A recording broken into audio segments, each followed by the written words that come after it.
আমার ইশতেহারগুলোতে আমি প্রথমে রেখেছি ঢাকা বিশ্ববিদ্যালয়ে একটি ইন্টারন্যাশনাল অ্যাফেয়ার্স সেল থাকবে, যার মাধ্যমে মেমোরেন্ডাম অফ আন্ডারস্ট্যান্ডিং গঠন করে আমরা ক্রেডিট ট্রান্সফারের সুযোগ নিশ্চিত করব।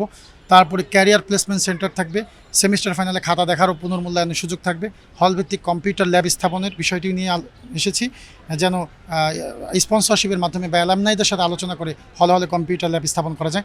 প্রতি সেমিস্টারে শিক্ষক মূল্যায়নের বিষয়টা আমি নিয়ে এসেছি।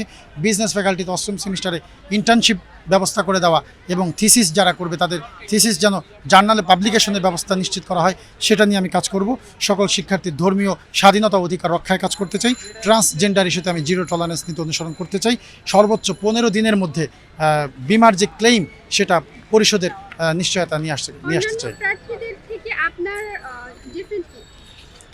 দেখেন, অন্যান্য প্রার্থীদের থেকে আমার ডিফারেন্ট হচ্ছে আমি আজকে নতুন নয়, আমি ঢাকা বিশ্ববিদ্যালয়ে যখন চান্স পেয়েছি তার আগে থেকেই শিক্ষার্থীদের অধিকার আদায় কাজ করেছি। আমি যখন অ্যাডমিশন ক্যান্ডিডেট তখন ঢাকা বিশ্ববিদ্যালয়ের রাজু ভাস্কর্যে কোটা সংস্কার আন্দোলনে অংশগ্রহণ করেছি।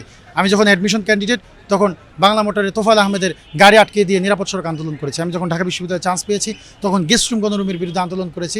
প্রথম বর্ষ থেকে বৈধ সিট নিশ্চিত করবার জন্য ভিসি স্যারের বাসভবনের সামনে কাঁথা বালিশ নিয়ে আমি অবস্থান করেছিলাম। আমি ঢাকা বিশ্ববিদ্যালয়ের শিক্ষার্থীদের যেই অধিভুক্তি বাতিল যে অধিভুক্তি সমস্যা ছিল সেটার জন্য আন্দোলনের নেতৃত্ব দিয়েছি। তরুণ বেকারদের চাকরির আবেদন ফি কমানোর জন্য আন্দোলন করেছি। তরুণ বেকারদের যে ভরসার জায়গা পিএসসি, সেই পিএসসি যখন প্রশ্নফাঁস হয়েছে তার বিরুদ্ধে প্রতিবাদ করেছি, সেই প্রশ্নফাঁসের বিরুদ্ধে আন্দোলন করেছি, পিএসসি সংস্কারের দাবিতে আন্দোলন করেছি।